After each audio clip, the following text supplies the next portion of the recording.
To present tonight's first honoree, Israel Ace Weinstein, please welcome Alex Spivak of Miami, Florida, class of 2015, the first ever three-time captain of the women's soccer team.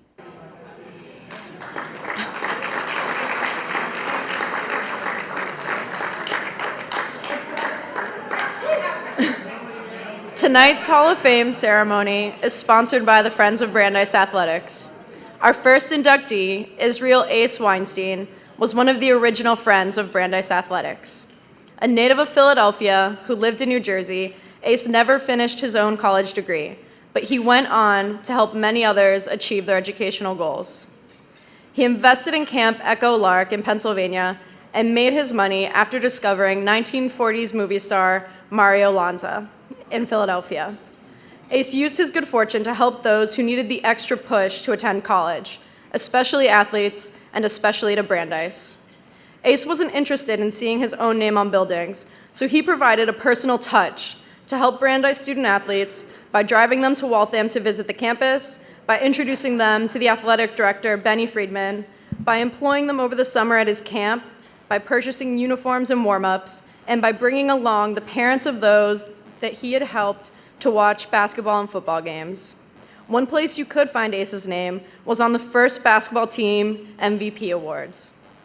In 1973, shortly before he passed away, Ace received the Friends of Brandeis Athletics Special Recognition Awards. In his bio of Ace, the sports information director, Cliff Sundberg, wrote that Ace asked for nothing but a chance to help some student athlete. He reveled in every victory and moaned in defeat. His heart has always been with Brandeis. With tonight's Hall of Fame induction, we ensure that Ace's memory is always with Brandeis. Please welcome Ace's grandnephew, Wayne Zeiler, to accept induction on his behalf.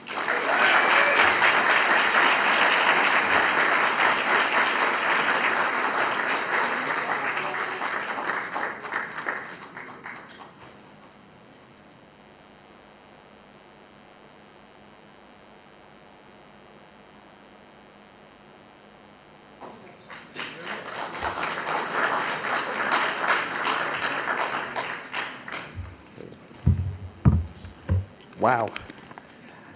Alex, members of Friends of Brandeis, alumni, fellow inductees, and honored guests. Before I start, I want to thank Jeff Gollin for taking the lead on the nomination process and for teaching me something about my uncle. And I want to thank the committee for making this day a reality. What is the legacy of a man or a woman? Do we know what impact our gestures will have on others? My great uncle, Israel Ace Weinstein, died when I was 10 years old. You got to figure, or at least I do, that my memories started or became solid when I was 8, 9, or 10, so don't remember much of Uncle Ace. I do remember that he was a large man. I remember going to visit him in Jersey City, New Jersey, in his apartment before he moved. I remember on a school break, my whole family going down to Woodland Hills in Florida and staying with him for a week. At that point, he had become a very thin man, grew a goatee, and miraculously added some hair to the top of his head. I remember my first year at camp, seeing him a couple of times. And unfortunately, that's all the memories I have of sharing with my Uncle Ace. What I do know is that he owned and ran a successful camp in Pointel, Pennsylvania, called Echo Lark in Wayne County.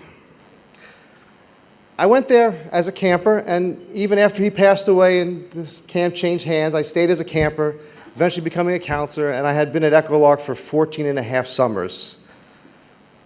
My brothers, Jeff and Brian, they also went to Echo Lark. My mom, Rivy, my aunt, Tammy, and many of my cousins, like Ben, also went to camp. It was a very successful camp. It was great for kids. I have wonderful, wonderful memories there. Camp was special. It was unique. It was a place where parents could rent out a cabin, use some of the facilities there, and even have a private dining hall with a gourmet chef. And I know that in the off-season, the fields were used for athletics and for practicing. Okay, here's where it comes out of curiosity. Okay, I'm the nephew, and I understand there are other people who went to Echolark. So, the show of hands, who went to Camp Echolark? Excellent, love it. One of the tenets of success is helping others and giving charitably. I did not know this part of my uncle until Jeff called me about a year and a half ago when this process started. When I heard that he supported Brandeis athletics in its early days, that he helped the basketball team providing uniforms, providing jobs at camp for the athletes here during the summers, and in some cases, providing help to make the dreams of young students a possibility, I was absolutely floored. This was something I did not know about my uncle. It is one thing to give blindly and hope that some good will come of giving, but to actively take a role behind the scenes to lend a hand and to see the potential in others that we sometimes do not see in ourselves. You know what? That's something special. To have come to learn about a family member gone these 42 years is, to me, inspiring of the things that we have the capacity to do and to see in others. My uncle with the camp is now also my uncle who helped young adults with their dreams. We all strive in our lifetimes to leave a legacy. Every day, whether we realize it or not, we come into contact with other people. Through our words or through our actions, we touch people, and hopefully in a positive way. Sometimes we have the benefit of seeing the recognition in our lifetime. Sometimes we have the benefit of seeing the recognition long after, or the relatives get to see the recognition long afterward. As John Alston reminds us, the only thing you take with you when you are gone,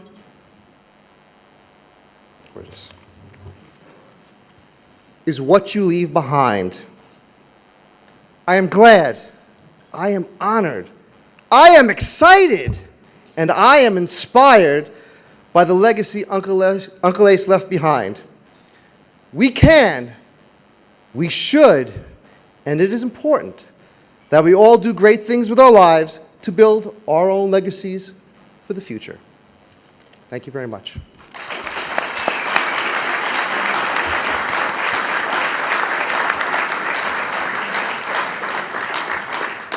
I just want to mention that Ace helped those of us, a few of us, who were not athletes, and I'm proud to have been one of those.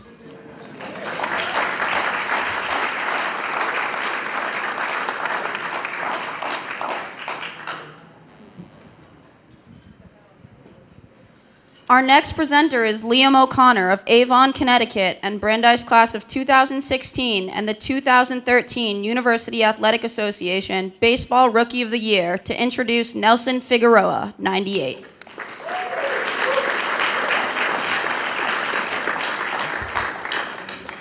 Our next inductee is Nelson Figueroa, class of 1998 and a member of the Brandeis baseball team. Nelson Figueroa could have been inducted into Brandeis Hall of Fame long ago.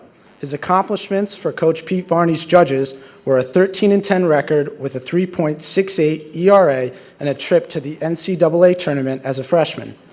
He was a part of Division III's best team ERA as a sophomore, earning himself a spot in the Cape Cod League. In the nation's oldest college summer league, he made the All-Star game and won a championship with the Wareham Gatemen. Nelson was targeted by collegiate opponents as a junior, but the Brooklyn native was also targeted by the New York Mets, getting drafted by his hometown team in the 30th round in 1995. 5 years later, he made his major league debut for the Arizona Diamondbacks, becoming Brandeis' first athlete to reach the highest level of professional baseball. Nelson spent parts of 9 seasons in the majors and ultimately played professionally for 10 Major League Baseball organizations and on 3 different continents. He helped Puerto Rico win a silver medal in the 2013 World Baseball Classic with 6 innings of 2-hit ball against the United States to earn a berth in the medal round. So why did his induction take so long? The department wants inductees to be present for the ceremony, and since the event was held in the spring for a very long time, it seemed kind of unfair to ask a guy battling for a spot on a Major League Baseball roster to miss out on that opportunity. Nelson's name was always under discussion at selection meetings, and in the conversation always ended with, "Let's wait until he retires."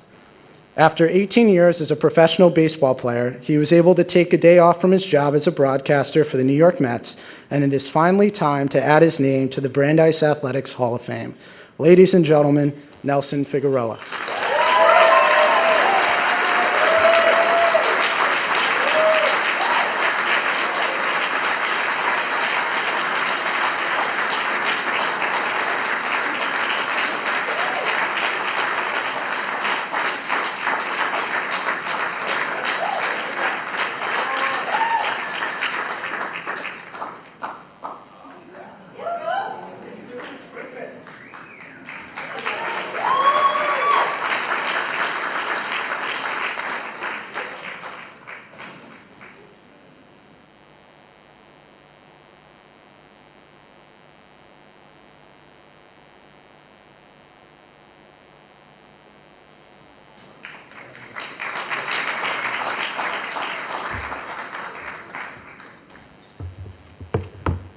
All right, first off, I have to follow that speech. I mean, that was pretty good.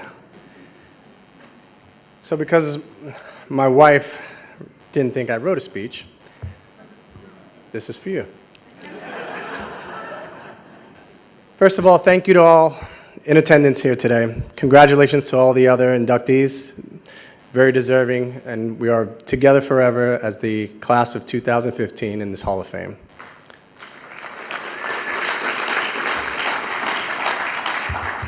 The Brandeis motto, and we all know it well, truth even unto its innermost parts. Well, truth is, I didn't want to go to Brandeis. I wanted to go somewhere warm, play year-round for a Division I powerhouse like Stanford, Miami. So I came to Boston, Waltham area, where I got to shovel snow, just in hopes of playing in the next 2 weeks in the spring season my freshman year. I didn't want to go to Brandeis. Then I met the baseball team. And some of the guys that are here tonight, please stand up. Humpty, DeBoer, McHugh, Brad Rigo, Jared Forbes, Chris Hall, Jason Morneau, stand up. Jason Morneau, stand up. Souza. These guys welcomed me in with open arms and became my family here. See, I'm a little bit of a homebody, so my family's here also. Mom and Dad, please stand up.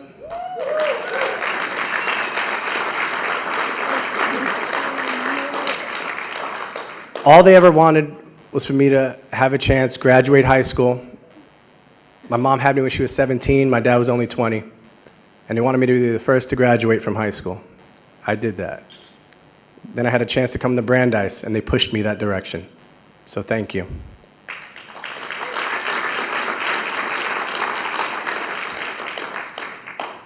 When the culture shock was overwhelming and my grades were subpar, I wondered, did I even belong here? Was I over my head? Then it hit me. I'm here for a reason. You have to make the most of where you are. You don't always get to choose where you go. Sometimes places choose you. To Mama Eileen, who's not here, Eileen Frank, she helped me. She helped provide me with books. I got my grades back up, and I was able to focus on being the best student athlete that I could possibly be, no longer worrying about borrowing someone's books the night before the test. So I have to thank her for that.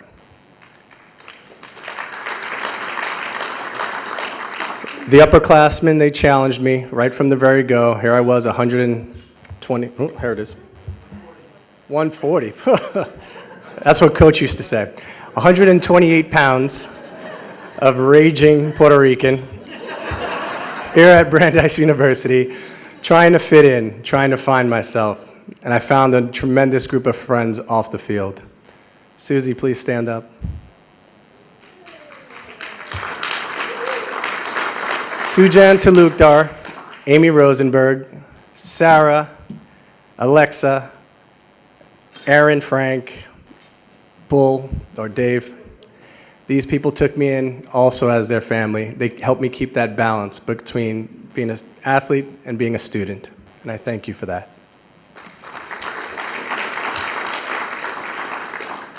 Coach Varney, he pushed me out of my comfort zone, as he did to many people, and he made me a better person and a player for that. Coach Podbelski taught me how to be a crafty lefty from the right side, and I thank him for that. I came to Brandeis to be the big fish in a little pond, to try and stand out that maybe one scout would see and say, hey, this kid's got potential. But it wasn't until I learned that I was swimming upstream that it hit me. I needed to swim with the other school of fish to really get to learn and grow. Both on and off the playing field, the creed that makes the most sense to me and that guided me through my 19 years of playing all over the world, the ups and downs of being sent back to AAA, the disappointments, the heartbreak of being released. Been to Mexico, Taiwan, Dominican, Japan, Puerto Rico. One thing remained constant: the love of my family, the support from my friends, and the fact that I had a dream that I would one day make it and do something big with my career, my life. So as I stand here before you and read truth until its innermost parts, I've realized one thing throughout this whole journey. Elisa Figueroa and Renee, please stand up. I'm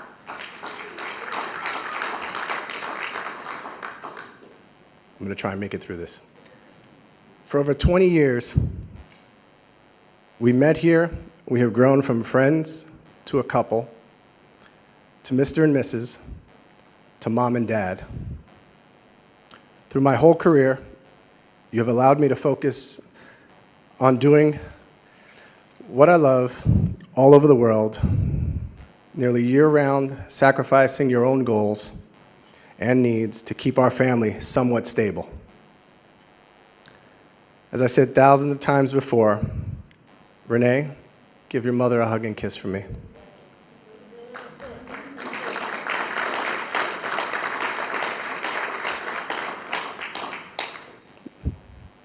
Thank you so much, Elisa. I never got a chance to say that, and I hope you heard it. You all did. In the end, I didn't want to go to Brandeis. But Brandeis chose me. On that faithful day, playing Legion ball out in back of Nippermeyer Park, Coach Podbelski saw some skinny Puerto Rican right-handed pitcher throwing a little firm and said, have you ever heard of Brandeis? And I looked him in the eye and said, no. Sent me pamphlets. I took them to my guidance counselor. And the first thing he did was looked at it and said, Brandeis, I didn't know you were Jewish.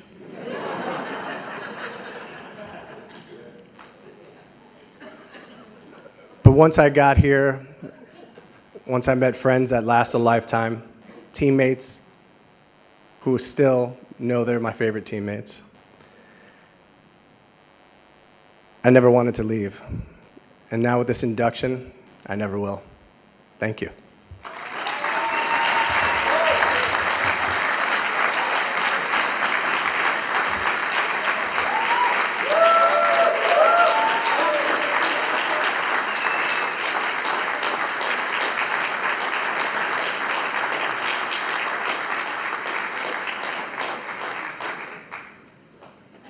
Ladies and gentlemen, please welcome Jordan Bossetto of East Lynn, Connecticut, Brandeis class of 2016 and a former performer at athletic contests in the Louis the Judge mascot costume, to present Brenda Schafer, 77.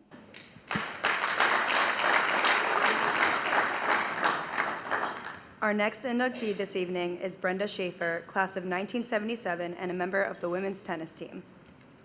Following in the footsteps of her mother, Dottie, Brandeis class of 1952, Brenda was a highly regarded junior player who blossomed into a stellar college player under coach Judy Hood.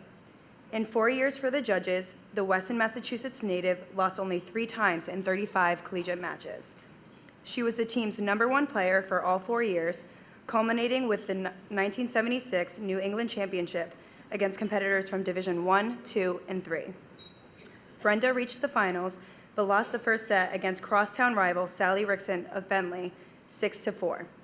She rallied for the win, 6-3, 6-love, in the title match to close out her collegiate career on top. Her tennis career didn't end there, however, as Brenda went on to play professionally, at one point earning a top 200 world ranking. Despite pausing her professional career to earn her law degree from American University, Brenda continued to play USTA tennis in various competitions, winning a national senior team title in 2000. She has remained active on the circuit and as a coach, even appearing on the other side of the courts from the judges when she served as an assistant coach for the Tufts University for 2 years. Last year, Brandeis graduated a 5-time women's tennis All-American. It doesn't seem like a stretch to say that if the NCAA had a Division III championship in the 1970s and recognized All-Americans, Brenda Schafer would have preceded her by several decades. We are proud to welcome her into the Brandeis Athletics Hall of Fame. Ladies and gentlemen, Brenda Schafer.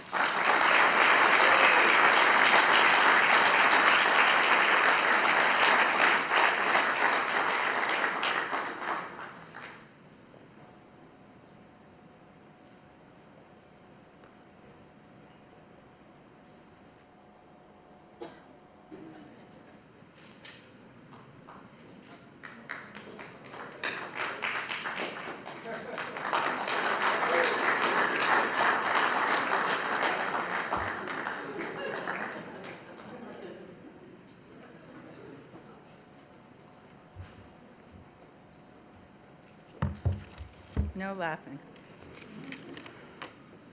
Okay, I'm not nearly as good as the other speakers, so here we go. I just want to start by thanking the Hall of Fame Committee and the Friends of Brandeis Athletics for this honor. I'm very humbled to be in the company of all the other inductees tonight. I decided to come to Brandeis in the fall of 1973 because of this school's amazing academic reputation. I had been playing tennis for a number of years, as you saw, competing in New England and national tournaments throughout my time in high school. Competing on a tennis court is a really lonely pursuit. I was ready to put my tennis on the back burner and concentrate on the challenges of student life, afraid, I think, to take the risk of competing on a high level while adjusting to the demands of college. This is what I thought before I met Coach Judy Hood. She talked me into coming to a practice and testing the waters of the team. That was the beginning of my 4 years playing for Judy. As a coach, she encouraged team spirit and camaraderie. Being on the Brandeis tennis team gave me a chance to finally play a team sport with all the fun and high energy of being on a team. Really different than competing in New England and national tennis tournaments when you're all by yourself out there. Although our competition was not particularly strong in my first year, we began to add schools to our schedule, and the level of play kept increasing until we were playing all the top schools in the area by the time I graduated. So tennis is a sport of a lifetime. After Brandeis, I continued to play competitive tennis, traveling on the Virginia Slims and Avon Future Circuit around the country and overseas. My tennis career was interrupted by law school, but even while raising 5 children, I was able to keep my hand in the game.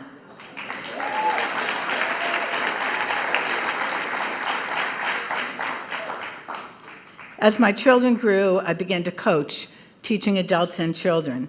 I've continued to play competitively and now play national senior events here and in other parts of the country. I also played today in the alumni tennis match this morning with Coach Ben Lamana And the oldest person there graduated in 2008. And I can still walk. So I also continue to coach on a regular basis. Tennis has given me great travel opportunities and lifelong friendships. So it's been a long time since my college days at Brandeis. We had the bubble, which went up over the outdoor courts every winter. In the fall and spring of my senior year, when there was no bubble, I could look out the window of my bedroom, see an open court, call a friend, and pounce on it. And that's what we would do. We would just look out the window all the time, looking to see if there was an open court.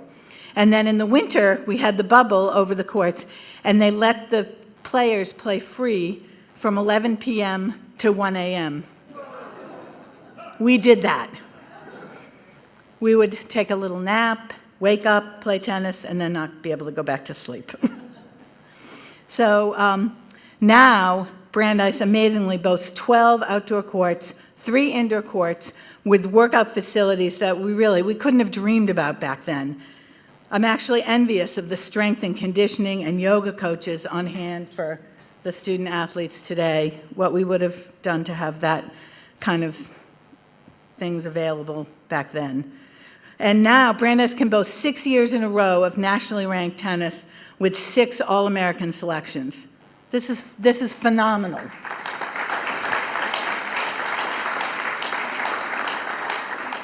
They also work a really nice balance where students can study abroad and continue to play on the team, that life athletic thing.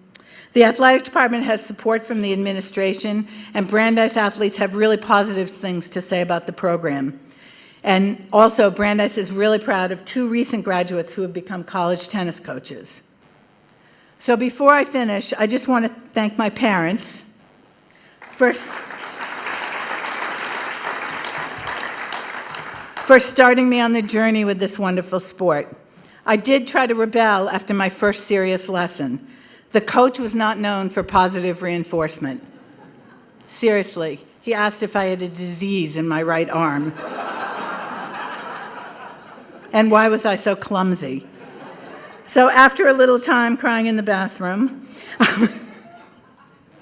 I thank my parents for having the fortitude to stand up to my whining, as I said, crying in the bathroom, and pushing me to get on my bike and go to my practices. So thank you.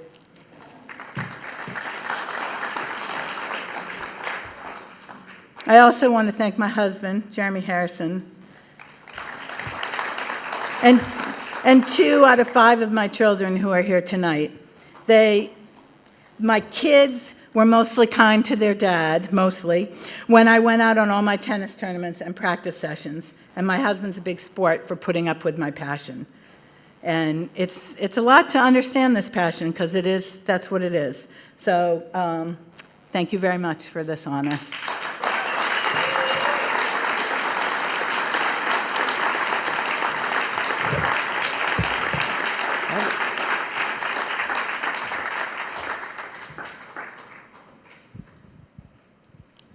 To present tonight's next honorees, the 1957-58 men's basketball team, please welcome Tim Reel of Mason, Ohio, and Brandeis class of 2017, who will serve as a junior captain of this year's basketball squad.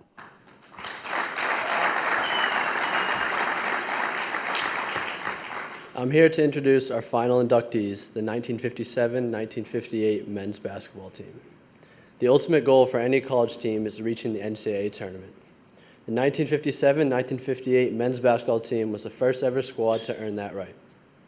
Coming off an upset of a nationally ranked NYU team in the Madison Square Garden the year before, the 57-58 team returned 4 starters and had high expectations.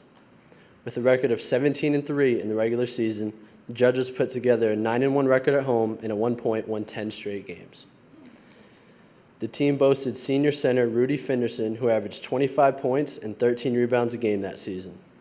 He would finish his career with 1,733 points, a school record that stood for nearly 5 decades.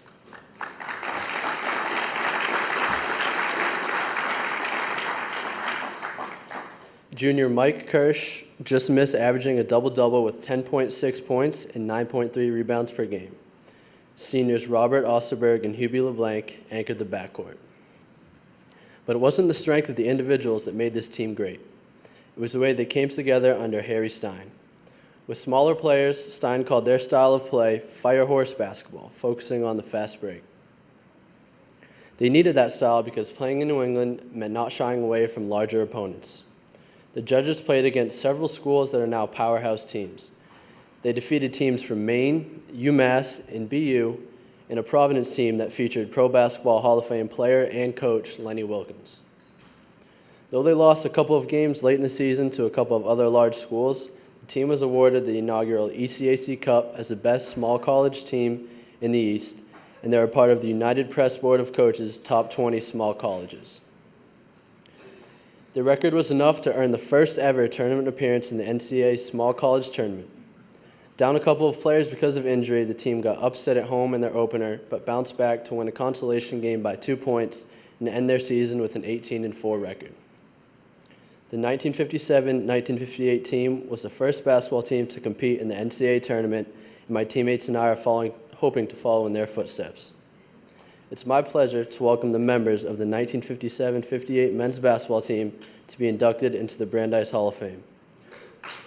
The members of the 1957-58 men's basketball team are Please Bob come forward Berkman, as your name is read over the speakers.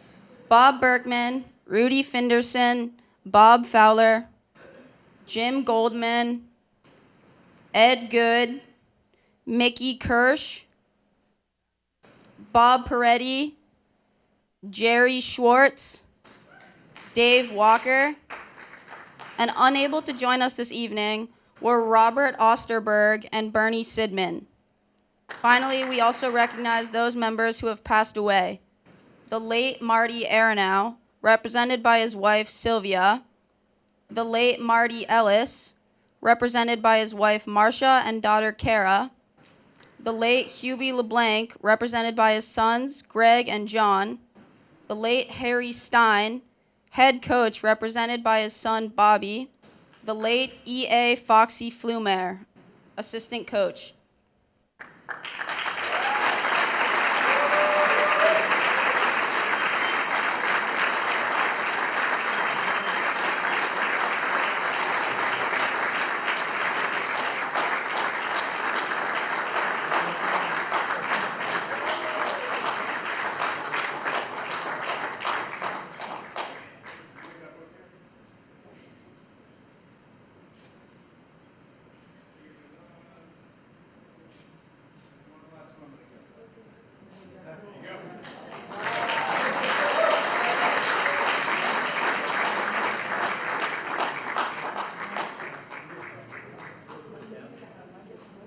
Speaking on behalf of the 1957-58 men's basketball team are Bob Berkman and Rudy Finderson.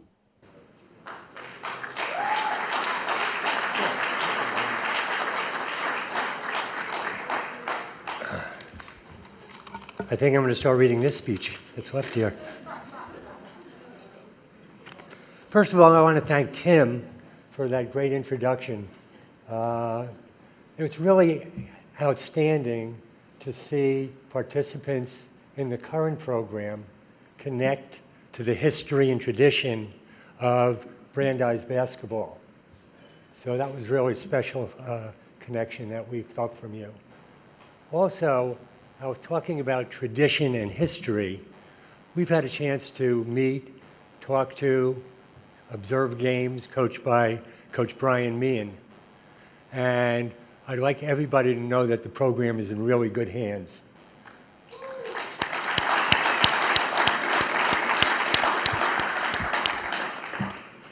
And it's an honor to be up here representing the Hall of Fame 1957-58 men's basketball team.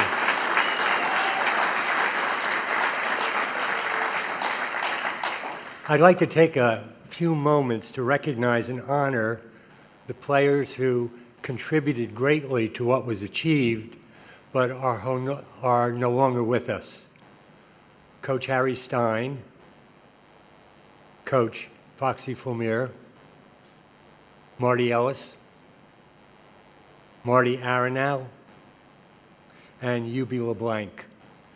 Let's take a moment of silence in recognition of our fallen friends, and let's include Ace Weinstein in this tribute for this evening.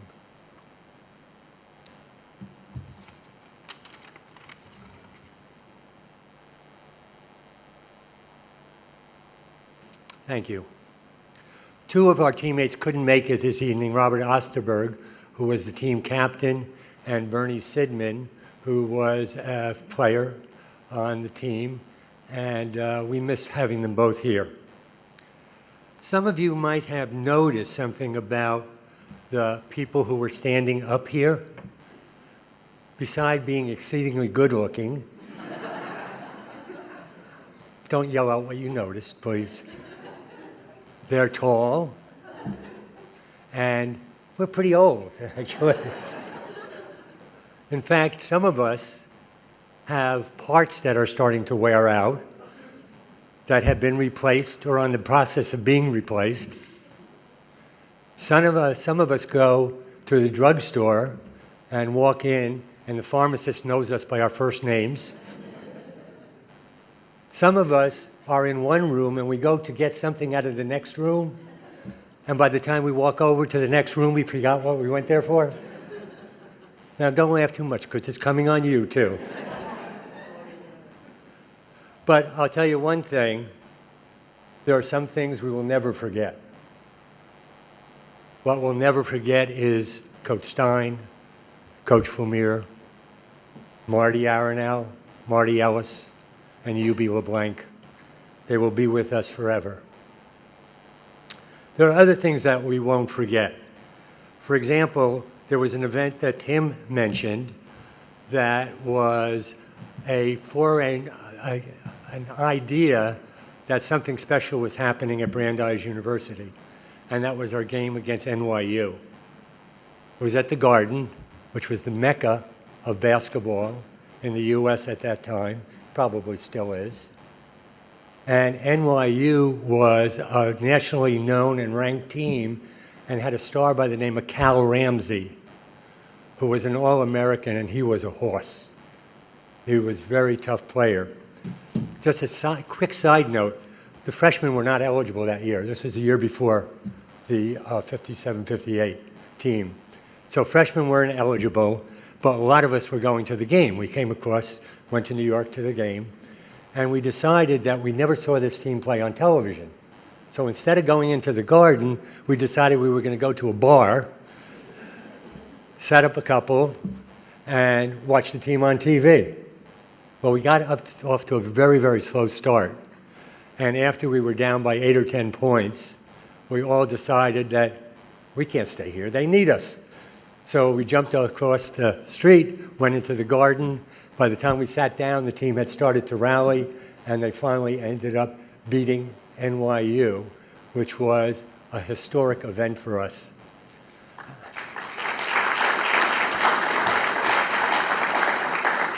That charge, by the way, was mostly Marty Aronow, who scored 36 points, and Rudy Frinderson. Sometimes it's difficult, but we always will remember Harry Stein. And particularly, we remember coaching sessions with Harry Stein. We remember that when we were freshmen, we heard this phrase called, "No one but no one drives down the lane against us." We thought, well, that's a very interesting concept. And obviously, it applies to our opponents. It doesn't apply to us. But the first time one of us drove down the lane and got decked, we said, maybe it does apply to us too. We learned very quickly. Harry had some great phrases also. One that I've used as a coach in my day and used from time to time with friends, and it's the phrase is, don't think it hurts the team. All of my teammates will remember that one.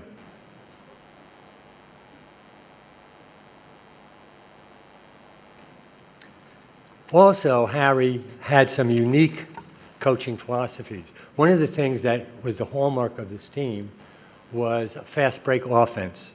So we spent a lot of time practicing rebounding, outlet passes, and fast breaks. Most of our points were scored either on fast break or jump shots that were a result of us getting down the field quickly. The other thing Harry did, he was a great motivator. And he had unique ways of motivating us. One of the motivations were that if we won a game on the road, we went out and had a great steak dinner afterwards. And if we lost on the road, we got apples. Now think about the motivation. You're sitting there going, steak or apples? Steak or apples? That cleared up pretty quickly, and we figured out the best way to proceed. Also, we had an event that took place at the end of the season, which was Harry winning his 100th game as the coach. And what we did after that game is we all went and autographed the ball and presented it to Harry. And as part of that, we have a special treat tonight. Harry's son, Bobby, is here with us, and he's brought the ball.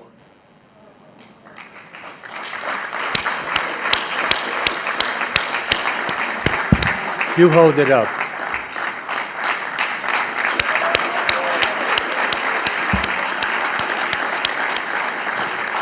How many years has it been in your closet? 60 years. Not in my closet. In your room.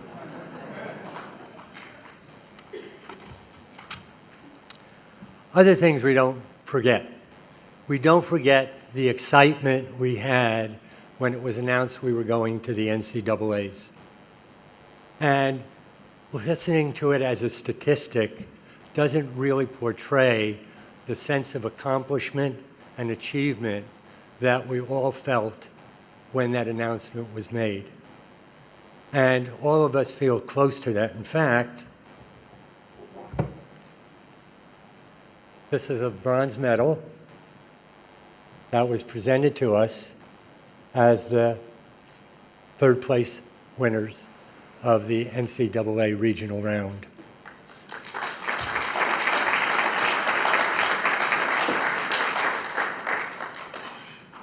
We also were, and another thing we won't forget, is being named by the ECAC, Eastern Conference Athletic Coaches Association, as the best small college in the East.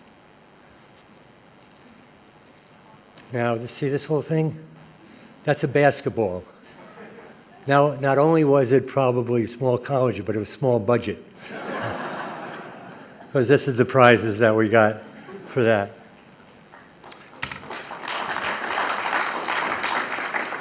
We also don't forget beating Providence at home.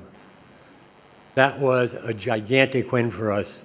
As Tim alluded to it, they had an outstanding team. And Lenny Wilkins, who, as Tim said, went on for a great career in the pros, was their star. As freshmen, we got an inkling of what was going to happen. He scored 41 against us as a freshman, and there are 6 guys on our team who think they have the honor of guarding him when he scored 41. It was me. But and we beat University of Massachusetts that year. We beat Boston U, and we beat Maine that same year. So that was pretty outstanding for us. The other thing that we will never forget is the teammates we played with, the sense of being all in it together, that we were not individuals, we were a team. Each person had a role to play, and they played it well. And we have a lot of us who have become lifelong friends as a result of playing on that team together. and it's been just an honor and a privilege to get to see these guys again after, in some cases, not having contact for 50 years. So one more thing that I want to note, and we'll always remember, is Rudy Finderson scoring 1,600 points. First Brandeis player in history to score 1,600 points.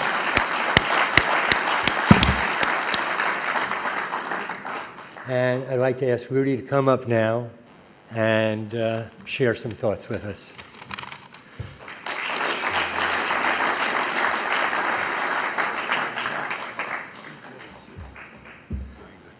And I'm taking my basketball and going home. You've been doing that all your life, Bobby.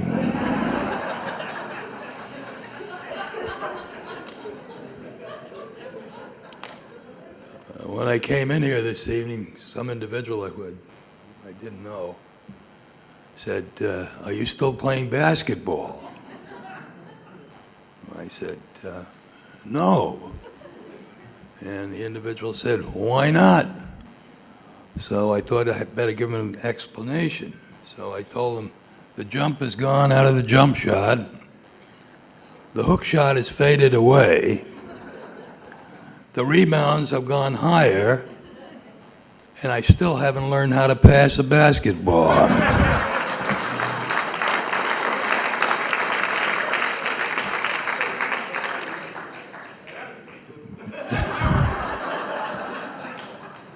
Was that a kind comment? Because if it was, I haven't heard one in a long time. Before I get into my comments, I, for all of this 1957 and 58 basketball team, want to thank Bobby Berkman for the tremendous amount of work that he put in to make sure that the nomination for this team would be honored by the selection committee.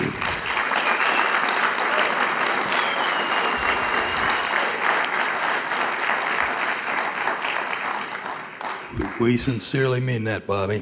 Fabulous job, just a fabulous job.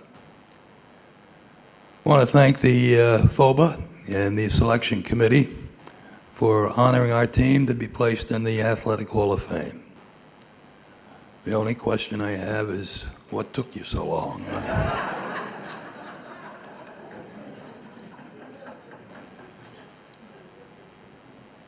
It occurred to me that it takes many ingredients beyond having a wonderful and competitive coach and a talented group of players to make a winning team.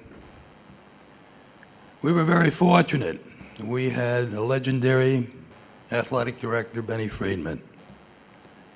He started our athletic program, and when he emphasized not only football, he addressed basketball.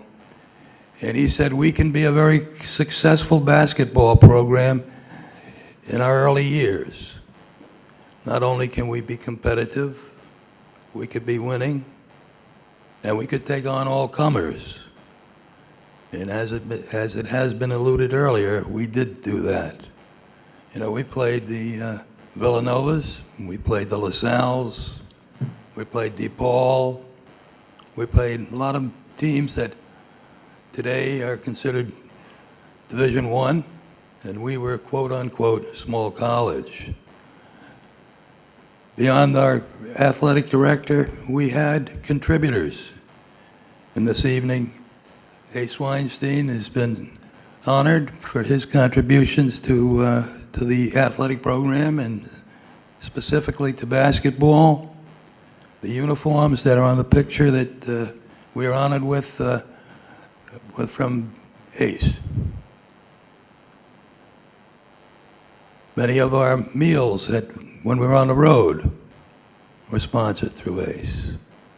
So we have to always be thankful and grateful for that contribution. Sports Information Director, a chap by the name of Cliff Sundberg, was the sports editor for the Boston Herald way back in the 50s. Had a tremendous number of contacts throughout all of New England, the Middle Atlantic states, into the Midwest. And he also had major contacts with the Associated Press. And because of those contacts and the fact that we played very well, he was able to get that Brandeis name out to the general public, into the sporting world. How about the fact that we had wonderful cheerleaders who supported our team?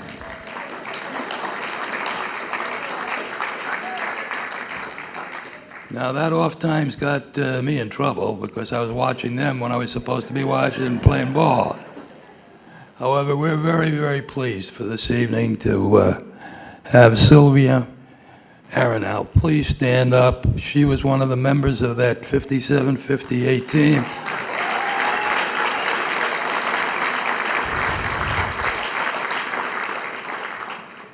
And going back a couple years beyond that, which I probably will get in trouble if I said 1952 or 53, how about Ruthie Porter Bernstein? Please stand up and reject.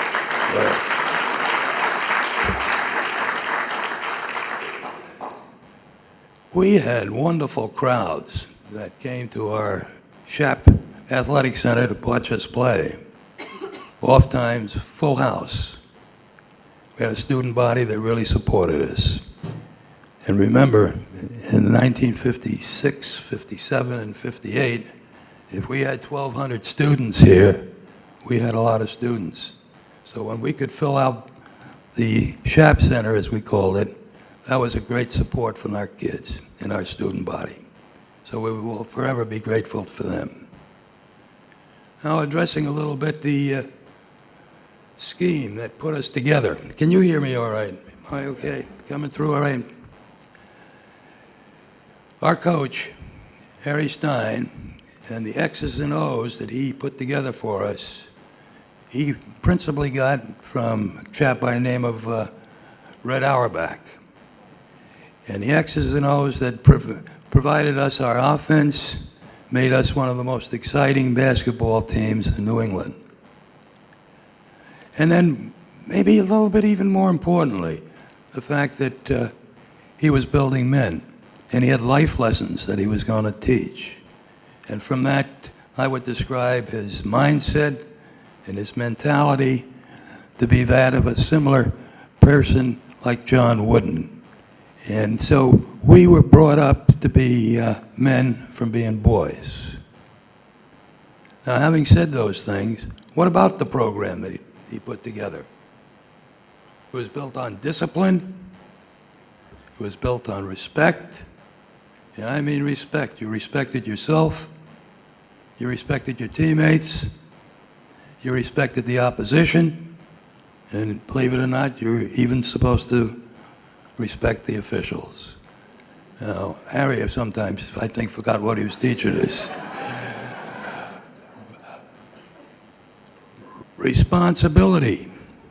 You had to be responsible first to yourself, to your team, and therefore, for instance, where's Jeff Garland? Is he still here? Where is he? Jeff did a lot of work for us, and I'm going to say he was part of our responsibility.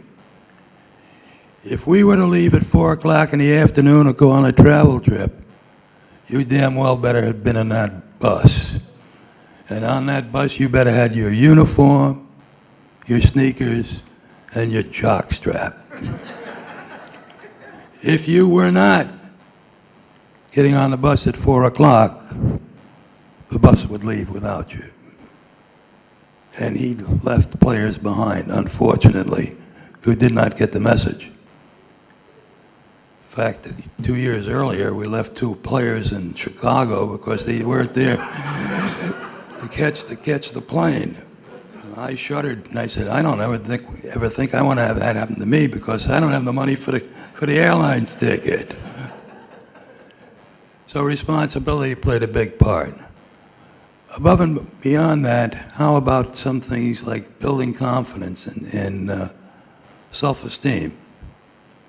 That was the body of what I would call the program, because he wanted us to be neat people. And accomplish that, he did a lot of things. Bob Berkman alluded to some of the interesting comments, and I'm going to allude to some here shortly. But you know, it was not only the comments and the teachings, but he knew how to hold your feet to the fire. I'll use myself as an example. I had a hell of a ball game one night up at the University of Maine in Orono. Had 35 points and had 20 rebounds. And I thought that was a pretty good performance. The manager comes in and he says, "Rudy, you had 35 points and 20 rebounds." Coach Stein was standing to my side, and in a voice that everybody could hear, heck, if he had played well, he would have had 50 points and 40 rebounds. Hell of a message to keep your feet grounded to the floor. And on it goes. And I have my comments here, and I don't want to forget any because I think some of them are kind of neat. It's kind of important to find out how this team came together. How were we recruited? Well, we were recruited as pioneers. We were recruited to build a basketball program, be competitive, build fear into the opposition, and win. And the backside of that, come to Brandeis, not only for a wonderful education, but to play basketball is, with Brandeis being a fledgling school at that time, name recognition became very important. So we as players playing on a team with success could get our name in the newspapers. So that was a second point to help build the school's name recognition.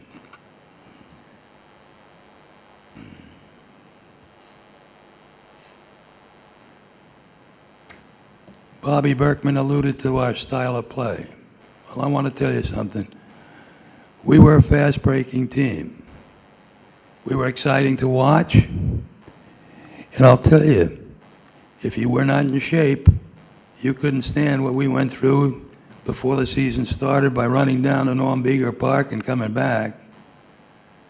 You not only had to be in good shape, but you had to understand playing the fast break, everybody gets involved. We filled out our lanes.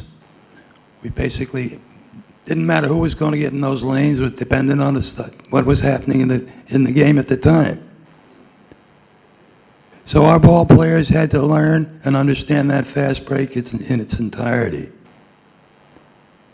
Further to the fast break, you had a very interesting thought process that when I've mentioned it to people before, they kind of look at me strange.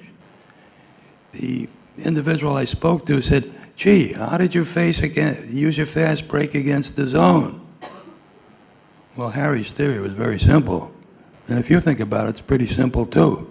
He says, just beat it back. All right? Think about that for a second. Beat it back. So fast break was our offense. On defense, tough man to man, nose to nose. Protect the middle. Box out. Rebound the ball. Pitch out and go. If you didn't buy into that, you didn't have much playing time. And for us, all of us wanted playing time. So we all bought into that, and that's why we ended up being a very good basketball team. We played as a team, and we bought into his offense, and we bought into his defense.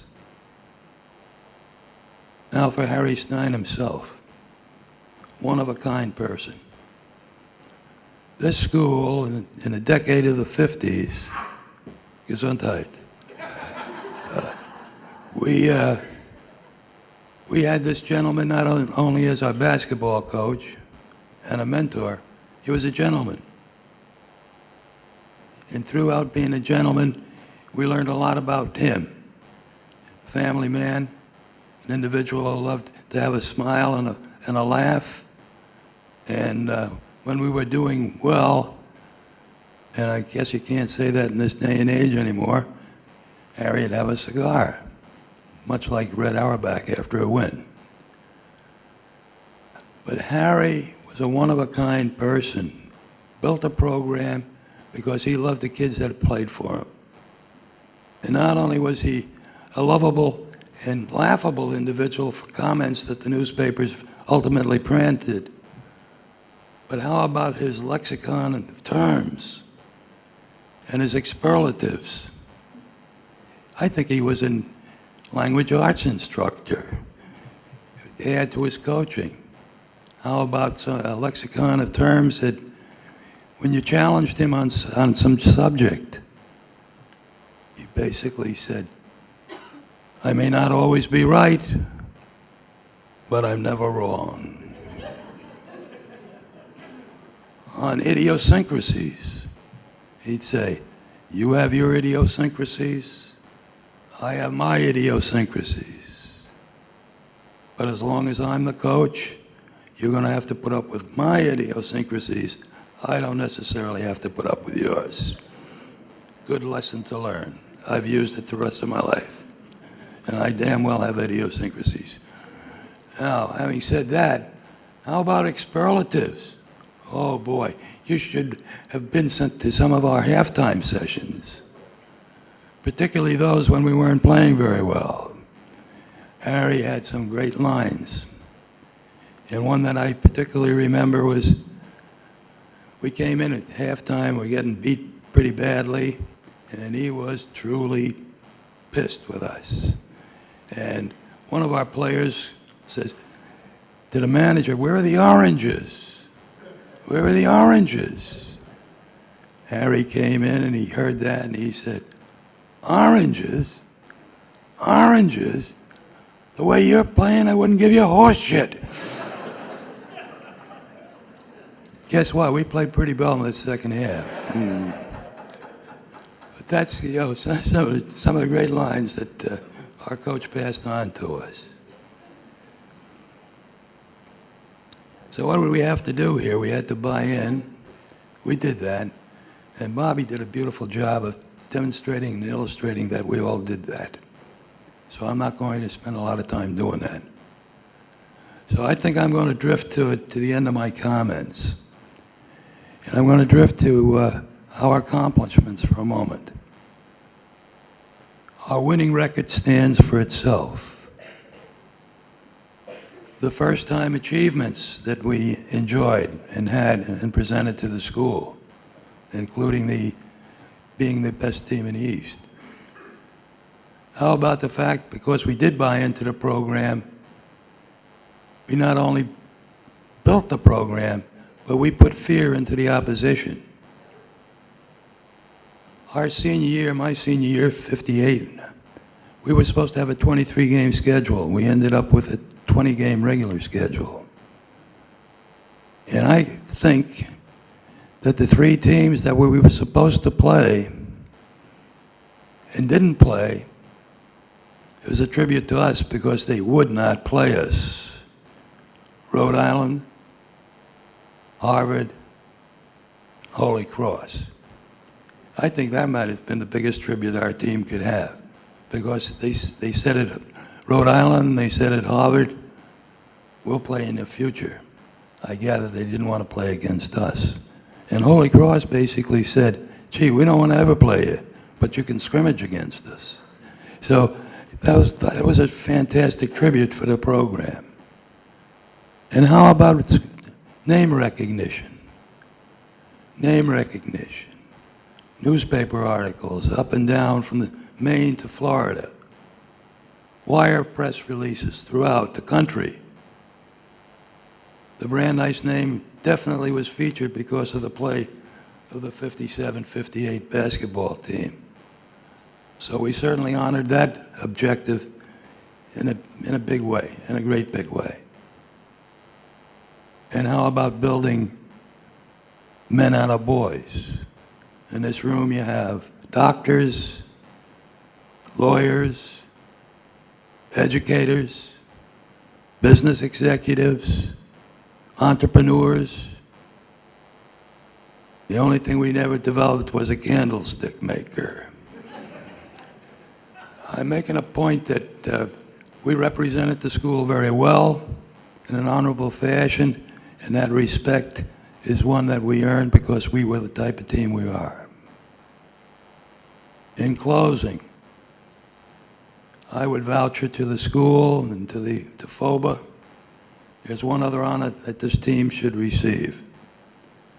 And this team should receive the fact that there is a banner placed in the Auerbach gymnasium, whatever it's called, that basically spells out that the 1957-1958 men's basketball team was the best small college in the East. Thank you.